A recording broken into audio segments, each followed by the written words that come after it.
Well, evening, everyone. It's good to see you. Well, tonight we're going to be getting out of kind of the introductory section of the book of Judges. We're actually going to get to actually see some judges. And we've been talking about the judges for a few weeks, but now tonight we're going to be able to get the actual judges. And tonight we're actually going to look at three judges. Their names are Othniel, that's the first name, probably never a name you've never heard of before. Ehud is the second name, and Shamgar. Shamgar is the last name. Now, Othniel we're going to know a little bit about. We're going to get a story about what Ehud does, and then Shamgar gets one verse, but it's a pretty cool verse. Okay? So let's look at this tonight. So our first point, and I forgot to put the slides up there, but my first point tonight is that we're going to believe that God can use evil to smite our sin. That God can use evil to put an end to our sin.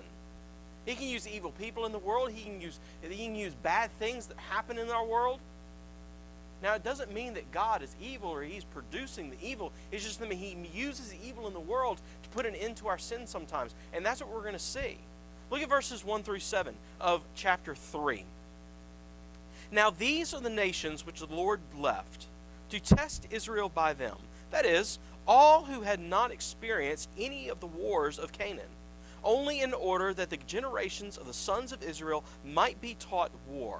Those who had not experienced it formerly, these nations are the 5 lords of the Philistines, and all the Canaanites, and the Sidonites, and the Hivites, who lived in Mount Lebanon.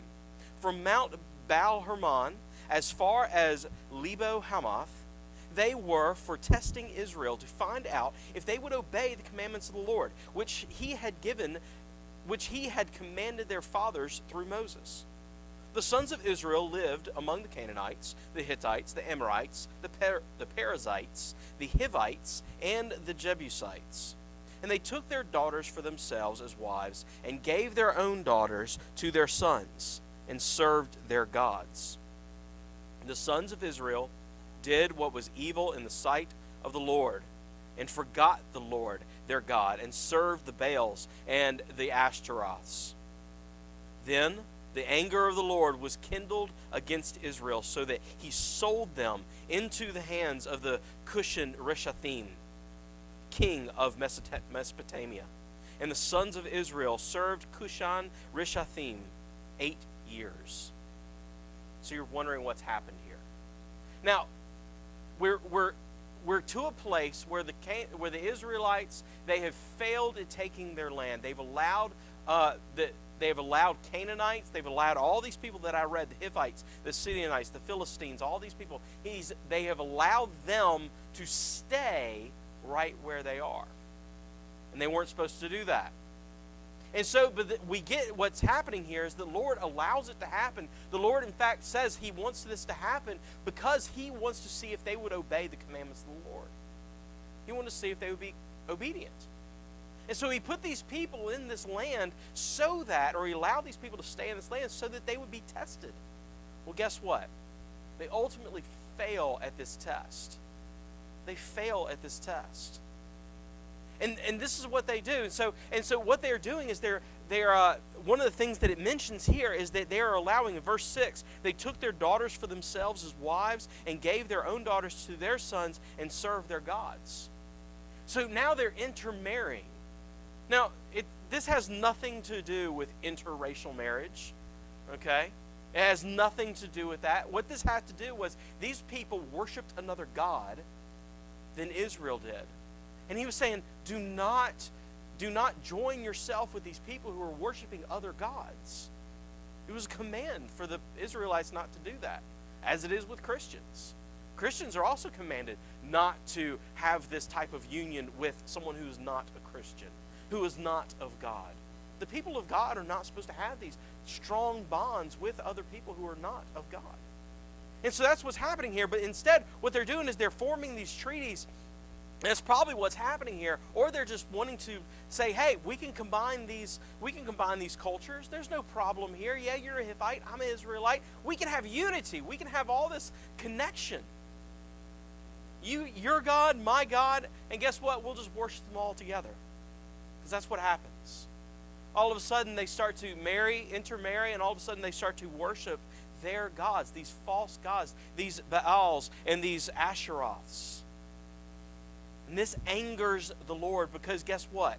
This was evil in God's sight. This was evil. What God did is they forgot their true God. They served these false gods. And this angered the Lord. And what God did, look what God does in verse 8. He says, "Then the anger of the Lord was kindled against Israel, so that he sold them into the hands of the Cushan Rishathaim." He sold them. He said, fine, you're not going to worship me. You're not going to be subjected to me. You're not going to submit to me. You're going to submit to some people here on earth. How are you going to like that, Israel? And so he sold them into the hands of these Canaanites. You see here? How God can use evil to smite their sin. They were sinning against him, and what he does is he uses an evil nation to raise up. And then they served them. In fact, it says for 8 years. Israel goes into slavery into service to these people for 8 years because they were disobeying God. And so there was a consequence to what they were doing. So God can use evil to smite our sin, to put an end to our sin. And that's what God was doing here. But look what he does. Out of his mercy, not out of their righteousness, not out of their goodness, but out of his mercy, look what happens in verse 9. When the sons of Israel cried to the Lord, "Oh God, help us, help us," the Lord raised up a deliverer for the sons of Israel to deliver them. Othniel, the son of Kenaz, Caleb's younger brother. Anybody remember Othniel, the son of Kenaz? Do you remember? He's from chapter 1. He was from chapter 1. This is Caleb's younger brother. Okay, do you remember this? In chapter 1, Caleb, the Israelites, they're taking all these lands. They're obeying God. And Caleb says, hey, I need to take this particular land. In fact, I wanted to conquer Kiriath Sefer. And so he says, who here will lead an army to conquer that land for me? I'm a little old. Caleb's old at this point. He says, I'm a little old. I need someone to do this. And Caleb, his younger brother, stands up and says, I'll do it. I got this. And in fact, Caleb even said, he said, anybody who does this can marry my daughter. And so what happens is Othniel stands up and says, I'll do it. And he does.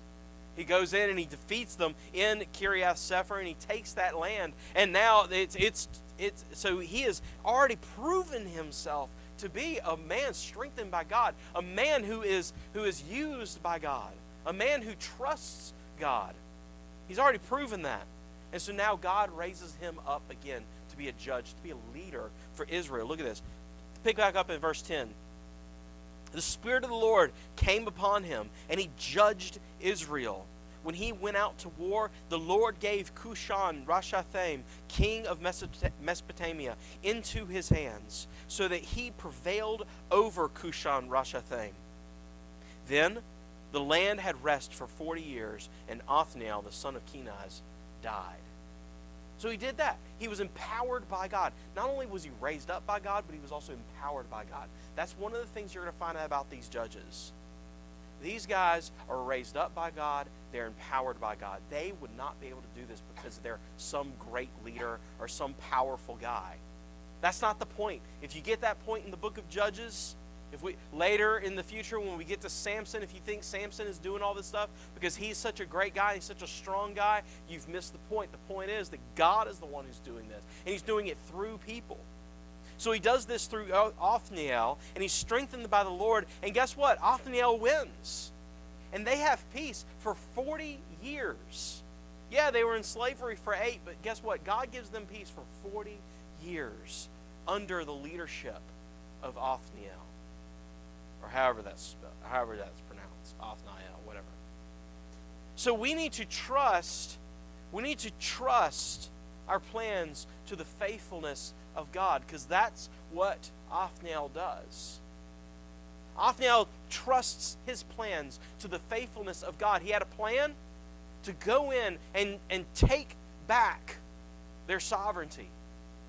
But guess what? He didn't trust himself. He trusted God with it. He trusted the faithfulness of God. See, he knew.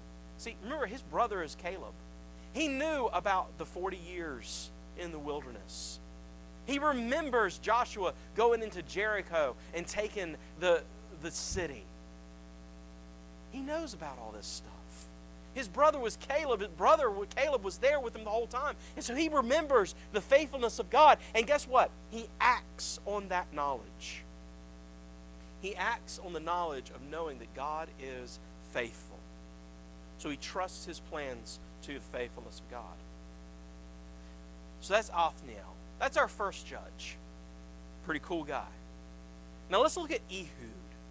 Ehud is our second judge here in this chapter.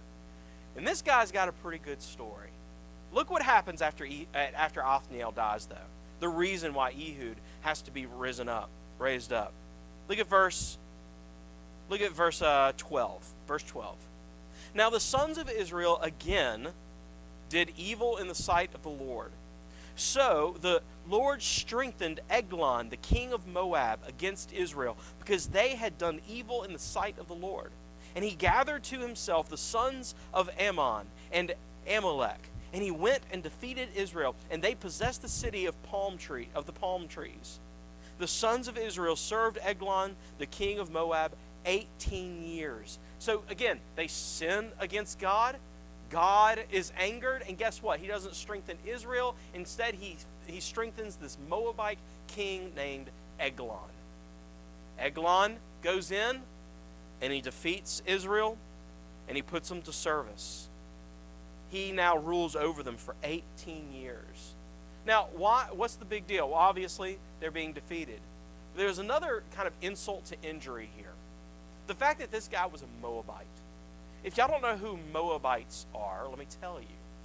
Moabites are the people who come from a guy named Moab. Okay, I know. Fancy names. They're about as good at naming things as I am. Okay, so which is not very good. So these Moabites, they come from a man named Moab. Well, Moab actually comes from, he's the son of a man named Lot, which is Abraham's nephew. Abraham, pretty cool guy. We all remember him, right? Abraham, father of the Jews. Father Abraham. Probably many of you remember singing that song when you were kids. Okay, his nephew is a man named Lot.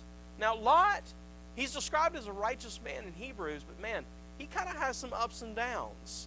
He's the one who kind of goes off into Sodom and Gomorrah, and he kind of hangs out there, and he decides, hey, this is probably a pretty good city for me.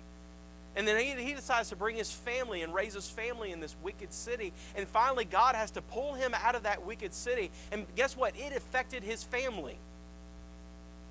Don't say that the outside world cannot affect you, because it affected his family. He allowed them to infiltrate his family instead of serving God. And when he moves himself out of his city, his wife dies on the way because she can't turn away from the city. You remember that? Turns into a pillar of salt, and she dies. And so now it's just Lot and his two daughters. Well, his two daughters are steeped in this wickedness and this evil. And they all of a sudden can't trust God because they've never known God. And they all of a sudden say, we can't have any kids now. Everybody that we knew, all the men that we know are dead. Now we don't have any kids. In order for us to have any kind of lineage, we're going to have to sleep with our father and have kids with our father. Yeah, it's gross. And so what they do, what his daughters do is they get him drunk and they have sex with him. And then he has a son. He actually has two sons. One of his sons is Moab. Moab now is this relative of the Jews, born out of this incestuous, sinful relationship. And these people have been defeated by Israel before, but they were left alive. They were left alive. And so now these Moabites now have come up. They're a weaker people. They have no right taking over Israel. They have no right defeating the Israelites. They didn't have that power. But all of a sudden the Moabites do, led by this guy named Eglon. Now look what happens. This is pretty cool. Look what Ehud does. See, the Lord raises up Ehud out of God's mercy, not out of their strength, not out of their repentance. The Lord raises up Ehud. Look at this. Look at verse 15. But when the sons of Israel cried to the Lord again, oh God, help us, the Lord raised up a deliverer for them, Ehud, the son of Gera, the Benjamite, a left-handed man. And the sons of Israel sent a left-handed man. Okay, so let me pause there for a moment. Let me tell you what's going on there. It doesn't mean that he's just left-handed. All right, the word there is actually describes a hand that is crippled, a right hand that can't be used. So obviously he's a left-handed man. Okay, so Ehud is this man who has a crippled right hand. Now, let's continue. And the sons of Israel sent tribute by him to Eglon, the king of Moab. So you see this. Now they send a gift. Okay, God is requiring tribute from the Israelites, but they don't willingly give it to God, so he's going to force them to give it to a human king, a earthly king. So now keep looking. So they go, and so they send Eglon, this crippled right-hand man, and they send Eglon, and in verse 16, Ehud made himself a sword, which had two edges, a cubit in length, and he bound it on his right thigh under his cloak. Now think about this. Okay, he's a left-handed man. He can't use his right hand. Why would you put a dagger? Basically, that's what he's made here. He's made a small dagger that wouldn't go beyond his thigh. He puts it on his right thigh. Now, here's what the thought is. The thought is that no one would check his right thigh. Because why would a crippled right-hand man have a weapon on his right side? Instead, when they're checking him, he can just use his left hand, make sure that there's no weapons there, and they're like, oh, you're good.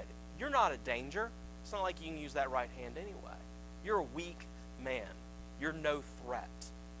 And so they let him on in. So he puts this, so he's a smart guy. You notice this? He's smart.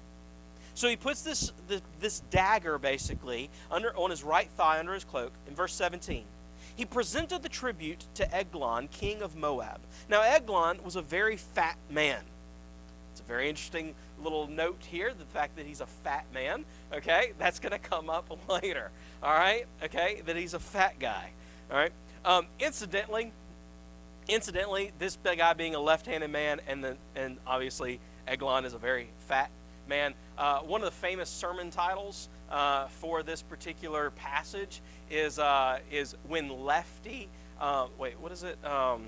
When Lefty Let Fatty Have It. And so that's a famous sermon title for this particular passage. I did not use that tonight. I just decided to tell you. So Eglon was a very fat man. Aren't y'all glad y'all came tonight? This is such a great passage, all right? So, all right, Eglon was a very fat man. Verse 18. It came about when he had finished presenting the tribute that he sent away the people who had carried the tribute. But he himself, talking about Ehud here, but he himself turned back from the idols which were at Gilgal and said, I have a secret message for you, O king. And he said, keep silence. And all who attended him left him. So now what's happened? Okay, they've given the present. They've given this tribute to the king. The king's taken it. Oh, thank you very much. I deserve this. So then everybody starts to leave. Well, Ehud doesn't get too far away from the city. In fact, he gets as far as a place called Gilgal. And he gets as far as these monuments. Now, my Bible actually translates this word as idols. The word here is actually a carved stone. And so you start to think to yourself, idols of Gilgal don't really make any sense. Why would that be in there? Carved stones of Gilgal makes a lot of sense to an Israelite.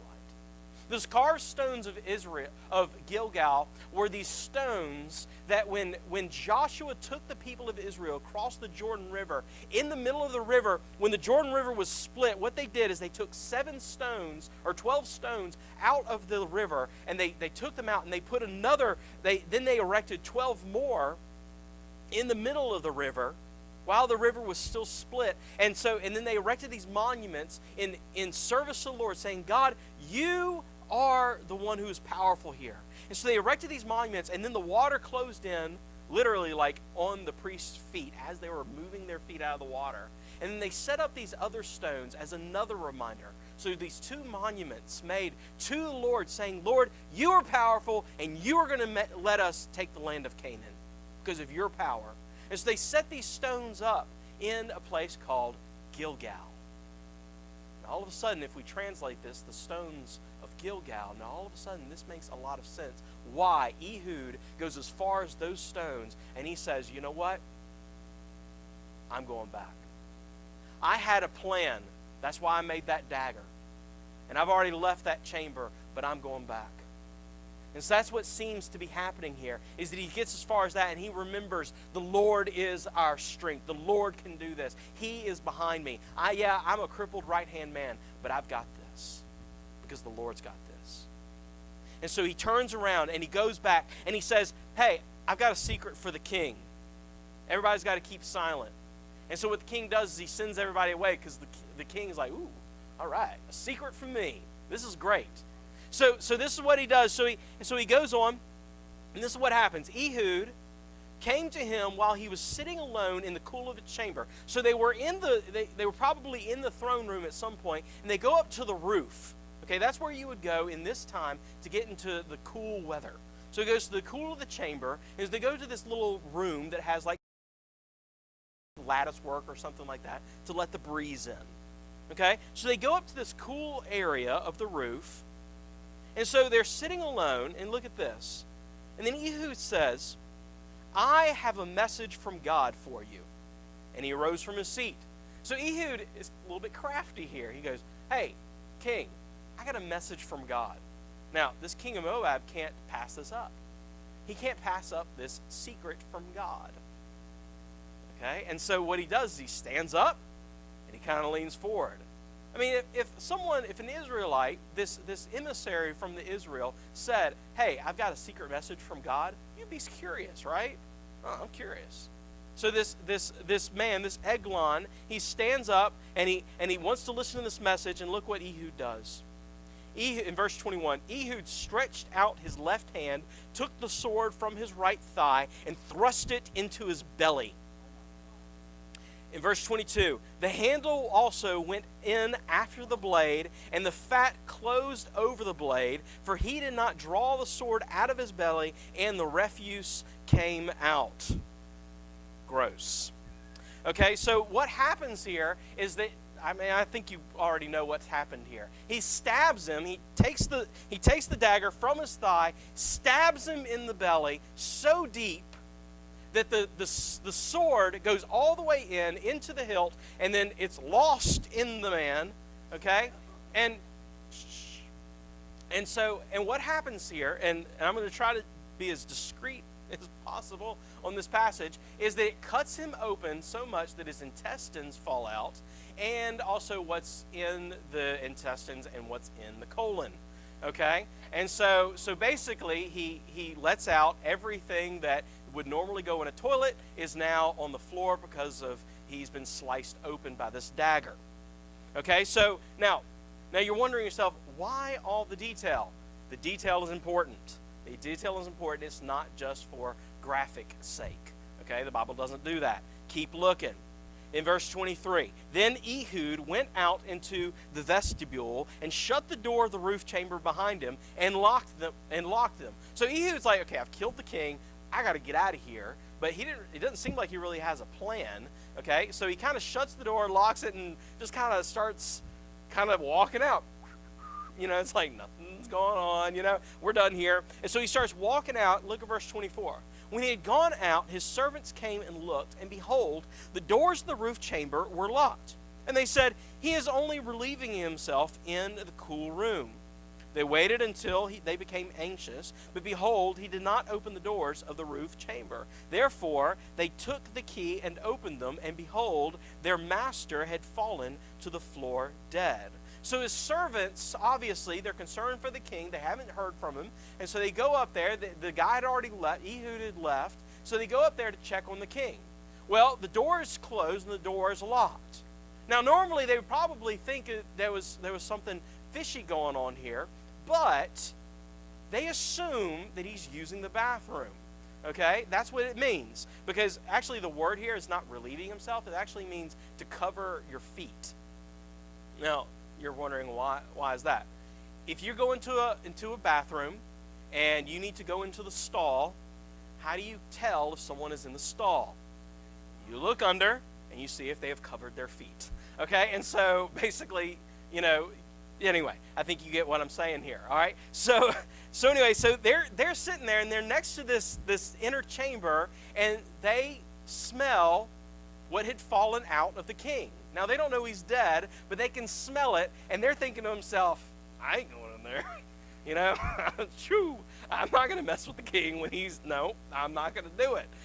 So they're just like, are you going to go in there? I'm not going to go in there. And so they're sitting there, and they're just like, and it even says that they're getting anxious, and they don't want to go. And then finally, all of a sudden, he's been in there so long, and I'm sure they're, king, and nothing. And so finally they go in and they notice that their king is dead. And so that's what's happened here, is that he has passed away. And so now, keep looking. Verse 26. Now Ehud escaped while they were delaying, and he passed by idols, the same carved stones, and escaped to Serah. It came about when he had arrived that he blew the trumpet in the hill country of Ephraim, and the sons of Israel went down with him from the hill country, and he was in front of them. He said to them, pursue them, for the Lord has given your enemies, the Moabites, into your hands. So they went down after him and seized the fords of the Jordan opposite Moab, and did not allow anyone to cross.